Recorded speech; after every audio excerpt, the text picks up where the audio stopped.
ऑफिसमधलं प्रेम भाग 10. रेल्वे स्थानकावर घडलेल्या घटनांनंतर आरव, ईशा, रोहन, कर्नल आदित्य आणि इन्स्पेक्टर अनिकेत एका सुरक्षित ठिकाणी जमले. आरवने बॅगेतून खरी रेड फाईल बाहेर काढली. ईशा आश्चर्याने म्हणाली, म्हणजे तू आधीच ओळखलं होतंस की राणी आपल्याला सापळ्यात अडकणार आहे म्हणून? आरव हलकासा हसला. हो, म्हणूनच मी आधीच बनावट फाईल तयार केली होती. कर्नल आदित्य म्हणाले, आता खरी फाईल उघडण्याची वेळ आली आहे. आरवने रेड फाईल उघडली. आत अनेक गुप्त कागदपत्र, काही जुने फोटो आणि एक पेनड्राव होता. पेनड्राव लॅपटॉपला जोडताच स्क्रीनवर विजय देशमुख दिसले. आरव, जर तू हा व्हिडिओ पाहत असशील तर समज ते सत्य तुझ्यापर्यंत पोहोचलं आहे. आरवच्या डोळ्यात पाणी आलं. विजय पुढे म्हणाले, ब्लॅक सर्कल ही फक्त एक गुन्हेगार संघटना नाही, त्यांच्या हातात देशातील अनेक मोठ्या लोकांची गुपित आहे. तेवढ्यात व्हिडिओ अचानक बंद झाला. स्क्रीनवर एक लाल रंगाचा संदेश दिसला. रोहन म्हणाला, पासपोर्ट शिवाय पुढे काहीच दिसणार नाही. ईशा विचारात पडली. पासपोर्ट बाबांनी कुठेतरी लपवला असेल. अचानक आरवच्या मोबाईलवर एका अनोळखी नंबरवरून मेसेज आला. पासपोर्ट हवा असेल तर आज रात्री 12 वाजता जुन्या घड्याळांच्या मनोऱ्यावर एकटाच ये. खाली फक्त एकच अक्षर होतं, व्ही. आरव हळू आवाजात म्हणाला, व्ही विक्रम? म्हणजे तो अजून जिवंत आहे? इन्स्पेक्टर अनिकेत म्हणाले, हा सापळा असू शकतो आरव. हा सापळा असू शकतो, आरव ठामपणे म्हणाला. सापळा असला तरी मी जाणार. त्या रात्री बरोबर 12 वाजता आरव जुन्या घड्याळाच्या मनोऱ्यावर पोहोचला. संपूर्ण परिसर शांत होता. अचानक मनोऱ्यातील घड्याळाने 12 ठोके दिले. ठन ठन ठन आणि अंधारातून एक व्यक्ती हळूहळू बाहेर आली. तो विक्रम नव्हता, तो एक लहान मुलगा होता. त्याच्या हातात एक बंद लिफाफा होता. तो आरव समोर येऊन म्हणाला, हे तुमच्या बाबांनी मला अनेक वर्षापूर्वी द्यायला सांगितलं होतं. घड्याळाच्या मनोऱ्याखाली उभा असलेला तो लहान मुलगा थरथरत आरव समोर आला. त्याने हातातला लिफाफा आरवच्या हातात दिला. हे विजय काकांनी मला अनेक वर्षापूर्वी दिलं होतं. त्यांनी सांगितलं होतं, योग्य वेळ आली की आरव नावाच्या मुलाला दे. आरव आश्चर्यचकित झाला. तुला माझे बाबा कसे माहिती? मुलगा म्हणाला, मी तेव्हा खूप लहान होतो. माझे बाबा त्या मनोऱ्याच्या रखवालादार होते. विजय काका नेहमी इथे यायचे. आरवने घाईघाईने लिफाफा उघडला. आत एक छोटासा कागद आणि एक जुनी चावी होती. कागदावर फक्त एकच ओळ लिहिलेली होती, सत्य नेहमी वेळेच्या मागे लपलेलं असतं. घड्याळाच्या 12व्या ठोक्याकडे बघ. तेवढ्यात घड्याळाने पुन्हा एकदा ठन असा आवाज केला. आरवने वर पाहिलं. घड्याळाच्या डायलमधील 12 या अंकामागे काहीतरी चमकत होतं. तो मनोऱ्यावर चढू लागला. ईशा, रोहन आणि इन्स्पेक्टर अनिकेतही तिथे पोहोचले. आरव थांब, एकटा जाऊ नकोस, ईशा ओरडली. पण आरव वर पोहोचला. त्याने चावी फिरवली. घड्याळाच्या डायलमागे एक गुप्त कप्पा उघडला. आत एक छोटंसं नोटबुक आणि एक कागद होता. त्या कागदावर लिहिलं होतं. रोहन आनंदाने म्हणाला, मिळाला. आता पेनड्राव उघडेल. पण तेवढ्यात धाड, गोळीचा आवाज घुमला. आरवच्या हातातून नोटबुक खाली पडलं. सगळ्यांनी मागे वळून पाहिलं. समोर विक्रम जिवंत उभा होता. त्याच्या चेहऱ्यावर जखमा होत्या, पण डोळ्यात सुडाची आग होती. तो हसत म्हणाला, पासपोर्ट मिळाला. आता रेड फाईलही माझीच होणार. आणि त्याने थेट आरववर बंदूक रोखली. विक्रमने बंदूक सरळ आरववर रोखली. रेड फाईल माझ्याकडे दे, नाहीतर ही तुझी शेवटची रात्र ठरेल. आरव शांतपणे त्याच्याकडे पाहत म्हणाला. विक्रम, तुझा खेळ संपला आहे. विक्रम मोठ्याने हसू लागला. अजूनही तुझा आत्मविश्वास कमी झाला नाही. तेवढ्यात ईशा हळूच आरवच्या जवळ आली. ती कुजबुजली, आरव, वेळ खेच, रोहन मागच्या बाजूने जातोय. आरव म्हणाला, तुला खरंच वाटतंय रेड फाईल मिळाली की तू जिंकशील? विक्रम उत्तरला, मला फाईल नको, त्या फाईलमधली नावं हवी आहेत. कोणती नावं? देशाला लुटणाऱ्या लोकांची, क्षणभर शांतता पसरली. आरव म्हणाला, मग तू त्यांच्या विरुद्ध लढण्याऐवजी त्यांच्या सोबत का गेलास? विक्रमच्या चेहऱ्यावर वेदना उमटली. कारण त्यांनी माझ्या कुटुंबाचा वापर करून मला ब्लॅकमेल केलं. ईशा आणि रोहन एकमेकांकडे पाहू लागले. तेवढ्यात रोहन विक्रमच्या अगदी मागे पोचला. तो झेप घेणार इतक्यात धाड गोळीचा आवाज घुमला. पण गोळी विक्रमने झाडली नव्हती. समोरच्या इमारतीच्या छतावरून एका स्नायपरने गोळी झाडली होती. गोळी विक्रमच्या खांद्यात लागली. तो खाली कोसळला. आरव धावत त्याच्याकडे गेला. विक्रमने थरथरत्या हाताने आरवचा हात पकडला. आरव, त्यांनी मला संपवलं कारण मी सत्य सांगणार होतो. कोण? विक्रमने थरथरत मनोऱ्याच्या समोरच्या जुन्या इमारतीकडे बोट दाखवलं.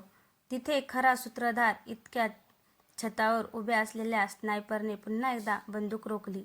आरव वर पाहताच त्याला त्या व्यक्तीच्या हातावर एक काळ्या वर्तुळाचं चिन्ह दिसलं. आरव ओरडला, अनिकेत सर, स्नायपरला पकडा. कमांडो धावत इमारतीकडे गेले. पण स्नायपरने धुराचा बॉम्ब फेकला. धूर पसरला आणि तो रहस्यमय माणूस पुन्हा एकदा गायब झाला.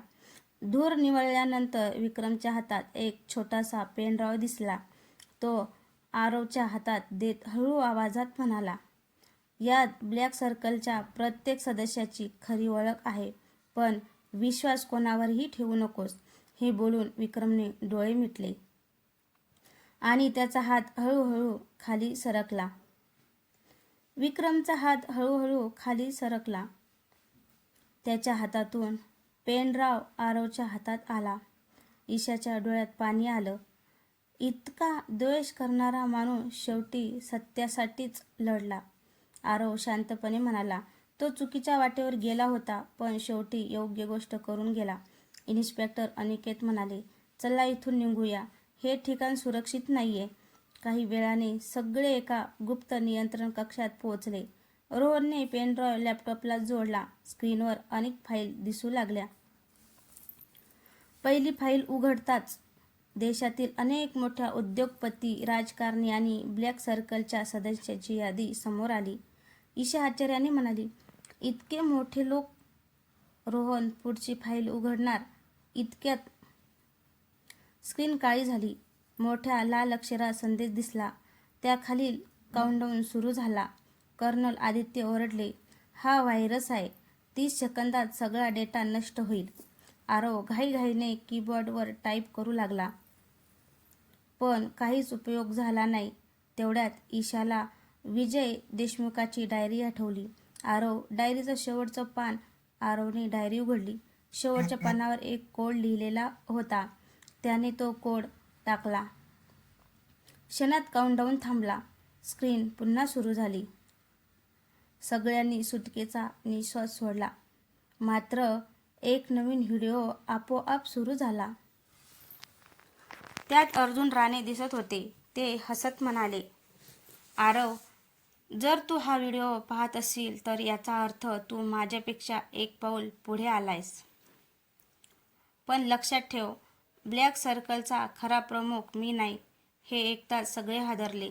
राणे पुढे म्हणाले, खरा प्रमुख तुमच्या जवळ आहे. अचानक खोलीतील दिवे बंद झाले.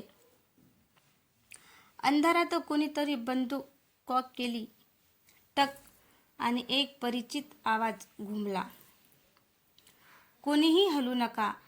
रेड फाईल आता माझ्या ताब्यात येणार. कोणीही हलू नका. रेड फाईल आता माझ्या ताब्यात येणार. तो आवाज ऐकताच सगळे स्तब्ध झाले. अंधारात एक सावली हळूहळू पुढे आली. दिवे पुन्हा लागले आणि समोर उभा होता कर्नल आदित्य. ईशाच्या तोंडून शब्दच फुटले नाहीत. सर, तुम्ही? रोहन संतापाने म्हणाला. हे अशक्य आहे. कर्नल आदित्य शांतपणे हसले. अशक्य वाटणाऱ्या गोष्टीच खऱ्या असतात. आरव मात्र शांत होता. तो म्हणाला, मला आधीपासूनच संशय होता. कर्नल आदित्य थोडेसे थपकले. आरव मात्र शांत होता. तो म्हणाला, मला आधीपासूनच संशय होता. कर्नल आदित्य थोडेसे थपकले. म्हणजे? आरवने आपल्या खिशातून एक छोटासा ट्रॅकर बाहेर काढला. विक्रमच्या पेनड्राईव्हवर मी ट्रॅकर लावला होता. आणि तो सिग्नल सतत तुमच्याच जवळ दिसत होता.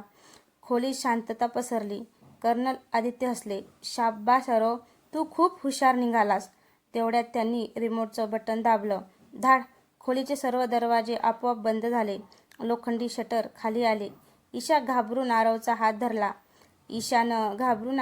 धरला. आता काय? कर्नल आदित्य म्हणाले. आता इथून कोणीही बाहेर जाणार नाही. इतक्यात आरवच्या मोबाईलवर एक गुप्त मेसेज आला. त्याच्यावर विश्वास ठेवू नकोस, तो खरा प्रमुख नाही. मेसेज पाठवणाऱ्याचं नाव नव्हतं. आरवने वर पाहिलं. कर्नल आदित्य अजूनही त्याच्यासमोर उभे होते, पण त्याच्या मागे उभ्या असलेल्या आरशात आणखी एका व्यक्तीची सावली दिसत होती. त्या व्यक्तीने काळा मुखवटा घातला होता. आरव मोठ्याने ओरडला. आदित्य सर, तुमच्या मागे! कर्नल आदित्य मागे वळताच धाड!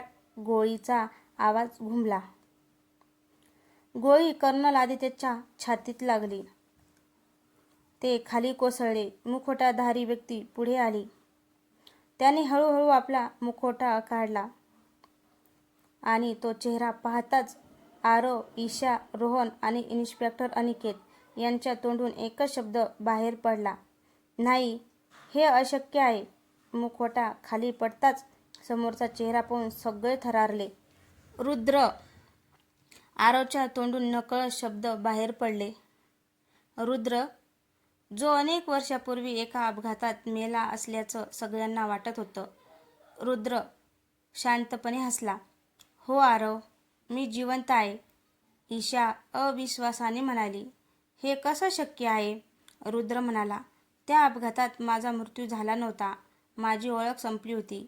जखमी अवस्थेत खाली पडलेले कर्नल आदित्य हळू आवाजात म्हणाले. रुद्र, तू मला फसवलंस? रुद्र त्याच्याकडे पाहत हसला. तुम्ही फक्त माझी प्यादी होता. हे ऐकताच आरवच्या चेहऱ्यावर राग स्पष्ट दिसू लागला. म्हणजे ब्लॅक सर्कलचा खरा प्रमुख तू आहेस?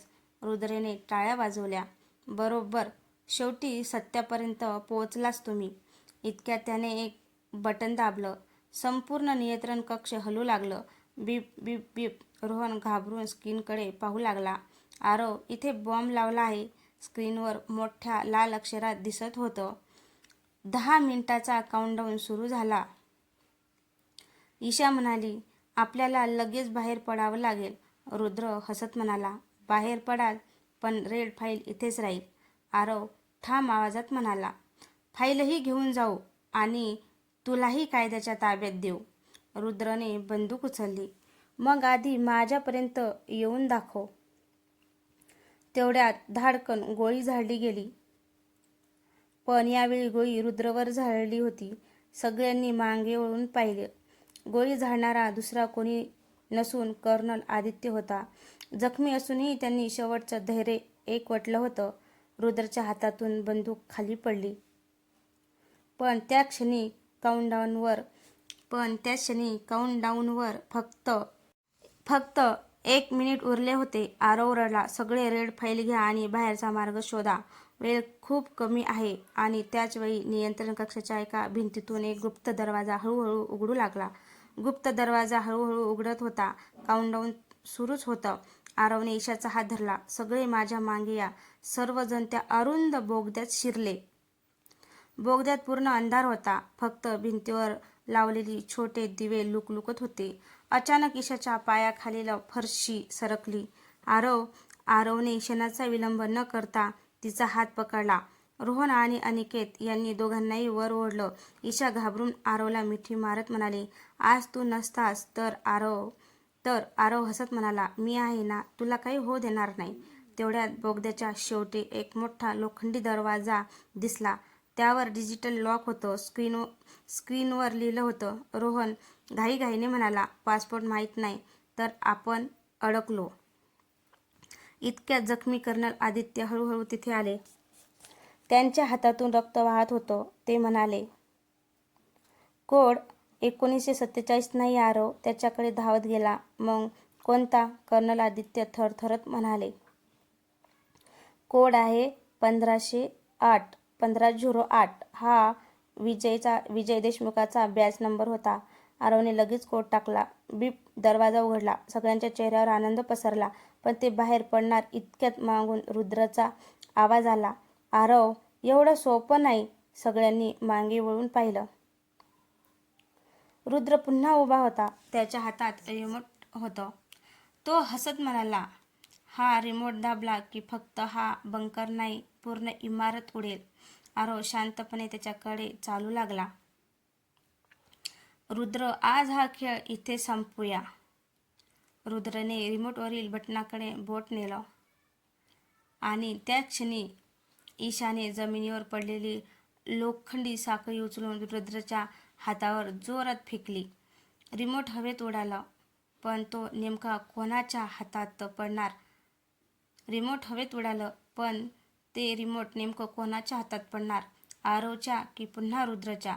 रिमोट हवेत उडालं. आरव आणि रुद्र दोघेही त्यांच्याकडे झेपावले. क्षणभरासाठी वेळच थांबला. धाड, दोघेही जमिनीवर आदळले. रिमोट काही फूट दूर घसरत गेला. ईशा धावत त्याच्याकडे गेली, पण रुद्रने तिचा पाय पकडला. तो रिमोट मला दे, नाहीतर सगळे मराल. ईशा घाबरली. नाही, तिने जोरात रुद्रच्या हातावर लाथ मारली. रुद्रची पकड सुटली. तेवढ्यात आरवने रिमोट उचलला. रुद्र मोठ्याने ओरडला, बटन दाबू नकोस. चुकीचं बटन दाबलं तर स्फोट लगेच होईल. रोहन ओरडला, आरव काळजी. आरवने रिमोटकडे नीट पाहिलं. त्यावर 2 बटन होती. एक होतं ARM, दुसरं होतं कॅन्सल. पण कोणतं खरं आणि कोणतं सापळा हे कोणालाच माहीत नव्हतं. काउंटडाऊन सगळ्यांच्या कपाळावर घाम आला. तेवढ्यात जखमी कर्नल आदित्य म्हणाले, रुद्र नेहमी उलट विचार करतो. तो जे दाखवतो ते खरं नसतं. आरवने एक क्षण डोळे बंद केले. त्याला वडील विजय देशमुखांचे शब्द आठवले, घाबरून घेतलेला निर्णय नेहमी चुकीचा ठरतो. त्याने शांतपणे कॅन्सल बटन दाबलं. बीप बीप. क्षणभर काहीच घडलं नाही. रुद्र मोठ्याने हसू लागला. आरव, तू हरलास. पण अचानक स्क्रीनवरचा काउंटडाऊन थांबला. मोठ्या हिरव्या अक्षरात संदेश झळकला. सगळ्यांनी सुटकेचा निश्वास टाकला. रुद्रच्या चेहऱ्यावरचा आत्मविश्वास नाहीसा झाला. तो मागे सरकू लागला, पण त्याच्या मागे उभे होते इन्स्पेक्टर अनिकेत आणि कमांडो टीम. अनिकेत म्हणाले, रुद्र, तुझा खेळ संपला. रुद्रने शेवटचा प्रयत्न करत पिस्तूल काढलं. इतक्यात आरवने झेप घेत त्यांचा हात पकडला. दोघांमध्ये जोरदार झटापट सुरू झाली आणि झटापटीत धाडकन गोळी सुटली. गोळी कुणाला लागली, आरवला की रुद्रला? तर मित्रांनो, बघूया पुढच्या भागात. तर पुढचा भाग पाहायला अजिबात विसरू नका. खूप छान छान ट्विस्ट या कथेमध्ये